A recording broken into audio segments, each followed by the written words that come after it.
Is Teemo suddenly the most brain-dead, broken top laner with his new build? As if Draven's early game wasn't already nasty, his new setup is providing even more strength. There are so many new builds to cover as we kick off Season 14, and we're set to bring you guys 10 of the most OP that you can abuse in your ranked games. But before we get into it, be sure to check out SkillCapped if you want to truly get better at League of Legends. We're the only service that offers a money-back guarantee if you don't climb at least 5 divisions while actively using our service. We do this because our service really does work, and if it doesn't work for you, you shouldn't pay. Learn more at the end of this video or click the link in the description below. So jumping right into that new Teemo build, this one gives his R so much added damage. In Season 13, it was a Nashor's Rush that was most popular on Teemo, but you're going to drop that completely. No more Nashors, and instead, you should be looking to rush the reworked Liandry's. You're actually not building any attack speed at all, as the brand new item Malignance is the optimal second pickup. To cap it all off, you grab Shadow Flame as your third purchase, and watch as your R consistently chunks over 50% of the enemy's health bar. Malignance works so well with Teemo's ultimate because while the enemy is slowed, they'll be dealt multiple procs of the Malignance bonus damage before they can escape. Liandry's is just an incredible pickup for Teemo because the damage over time he has with his ultimate synergizes incredibly well with the damage over time from Liandry's. Shadow Flame is the cherry on top, as it just makes it so that when the enemy runs over a shroom on low health, they're pretty much guaranteed to die. Reworked Shadow Flame now provides your abilities with crit when the enemy is below 35% health, so you can see how that is so broken with Teemo's shrooms.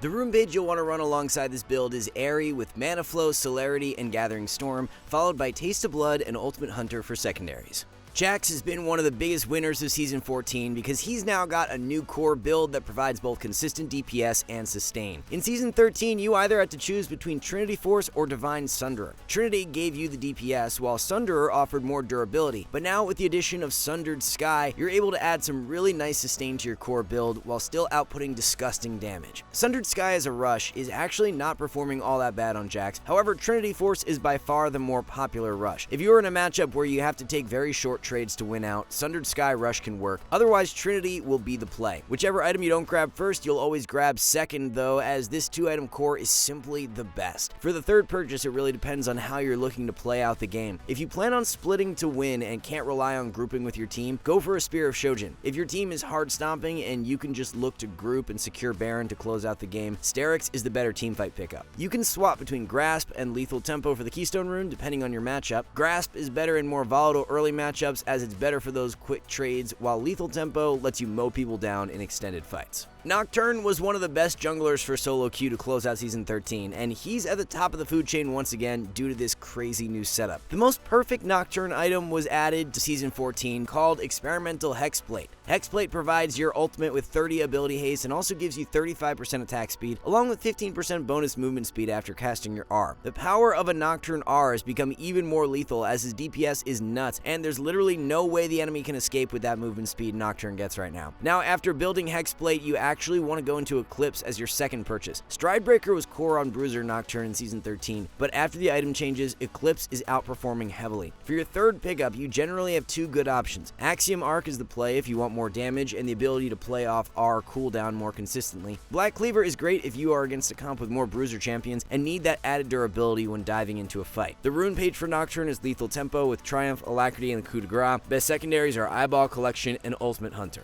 Rengar has been a huge winner for Season 14 due to all the new lethality item additions. He's loving all of them right now, and the core build is completely different from Season 13. Voltaic Cyclosword is just way too good on Rengar to pass up early on. The passive works so that you gain an energized attack, and while dashing or stealthing, that energized attack is refreshed faster. When Rengar is jumping with his passive, he's able to recharge the energized proc extremely fast and output insane DPS. Currently, the best performing 2-item core on Rengar has him going Voltaic into Profane Hydra second. Now what you can do is rush a Tiamat, but don't complete Profane Hydra. Sit on that Tiamat to help with your early clear, but then go straight into Voltaic Cyclosword. The earlier you can pick up Voltaic, the better, because its passive damage proc is a flat 100 no matter what level you are. This means the later games go, the less you'll notice that bonus damage, so it's really an early game snowball-y pickup. The new lethality item opportunity works incredibly well with how Rengar's kit and is a great third item purchase. When Rengar dives in with his R, he can easily burst out a target, but sometimes it's difficult for him to escape from the rest of the enemy team. Opportunity solves this issue as you gain 150 decaying movement speed after getting a takedown on an enemy within 3 seconds of damaging them. For the Keystone Rune on Rengar, Fleet Footwork is the way to go with Triumph, Alacrity, and Coup de Grace. Roll with Sudden Impact and Ingenious Hunter for secondaries. For the 14.1 tier list, we placed Fizz in our OP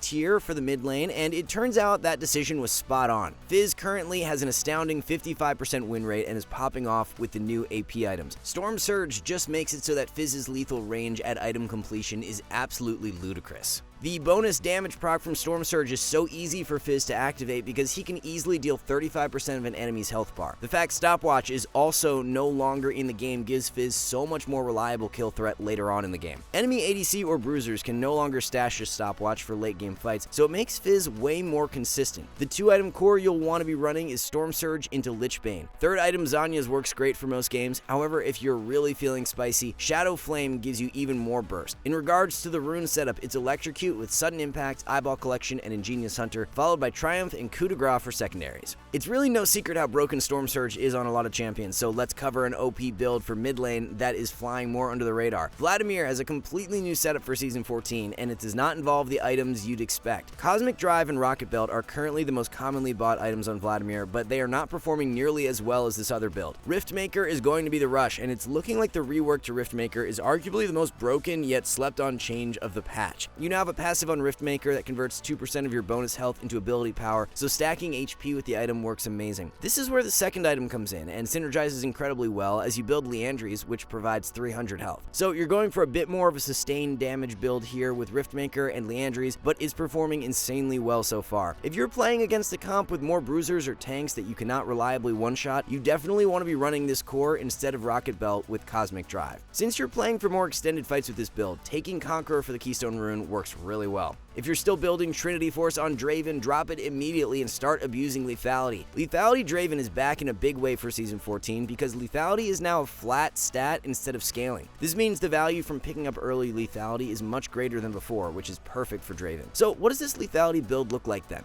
Ghostblade Rush is completely dominating everything else right now. You get 18 Lethality from the item, and the movement speed passive helps immensely in snowballing early leads. Second item will be the Collector to add even more Lethality, but with a side of crit as well. Third item, you'll round it out with an Infinity Edge, as picking up crit at this point in the game is going to be more valuable than stacking a third Lethality item. You can opt for Halo Blades or Lethal Tempo with this setup. In theory, Halo Blades makes a lot more sense to amplify the burst power of the Lethality setup, but a lot of Draven's players still like the added attack speed that Lethal Tempo provides. So there's one ADC who's actually really great with one of the new bruiser items, and that champion is Twitch. Experimental Hexplate Twitch is flying under the radar right now, not being played a whole lot, but seeing incredible results for those that are playing it. The fact Hexplate gives you 30 ultimate ability haste while also providing you with attack speed and movement speed after using R works wonders for Twitch. So much of Twitch's strength comes from him popping out of stealth and mowing an enemy team down with R, and Hexplate makes that strategy even more insane. The fact Hexplate also has health as a base stat is amazing for an ADC like Twitch, who lacks a gap closer, as any added durability is welcomed. So what is the complete core build going to look like for Twitch then? You actually don't want to be rushing the Hexplate. Blade of the Ruined King is just too good of a rush to pass up on, so you're going to be slotting Hexplate in second. Hurricane as a third purchase will work best in most games. As for the rune page, it's Lethal Tempo with Presence of Mind, Alacrity, and Coup de Grace, followed by Taste of Blood and Ultimate Hunter for secondaries. Melee supports are on top to start Season 14, and it's all due in part to the new item called Trailblazer. Supports that can abuse this item are popping off to start Season 14, and Blitzcrank is one of the best users. In short, Trailblazer is the support version of Deadman's Plate, providing you with a nice mix of tankiness and movement speed. The movement speed is incredible for these melee support champions like Blitz, who want to be active around the map whenever possible. For a really nice offensive 2-item core on Blitz, you can run Trailblazer with Zeke's Convergence. Trailblazer helps you close the gap to find that initial pick in the target, while Zeke's gives you some nice added burst power after you've landed a hook. Best rune page for Blitzcrank is Glacial Augment with Hex Flash, Biscuits, and Cosmic Insight. Grab Bone Plating and Unflinching for secondaries. Blitzcrank is loving Trailblazer, but one support who can abuse it to its fullest potential is Bard. Bard with the Trailblazer Rush is one of the most freeload things you can play in 14.1. Being able to pick up an item that provides Bard with even more movement speed allows him to roam around the map at a pace that should really not be legal. Another really great part about Trailblazer is that it not only provides you with more movement speed, speed, but your allies behind you as well. This means that whenever you find a long-range catch with your ultimate, your teammates traveling in behind you will be sped up to get in range and better capitalize on your catch plays. Second item that you will want to run with this build is a Locket, and then Knight's Vow works great third. Guardian will be the keystone rune with Font of Life, Bone Plating, and Unflinching. Zombie Ward and Relentless Hunter are the way to go for secondaries. Alright guys, before we wrap this up, let's tell you a little more about SkillCapped. So, we offer a 5-division rank up guarantee, and think that's a pretty crazy thing to offer. It's like a gym membership guaranteeing you'll get ripped. Your local gym would go bust if they offered that, right? Not us. We've offered this for years because our service really does work. It works so well, in fact, that we're able to produce by far the largest catalog of premium league guides on the internet. We add over 20 videos a week, with over 1,600 guides curated into over 100 courses no one can compare. We've also sent challenger players into ELO Hell 714 times and counting, where they commentate how to carry live. They also respond to all questions asked. Sign up today for as little as $6.99 a month if you are serious about improving. So that's going to wrap it all up for this one, guys. Those are 10 new OP builds that you can try for 14.1. Thanks so much for watching, and we'll see you in the next one.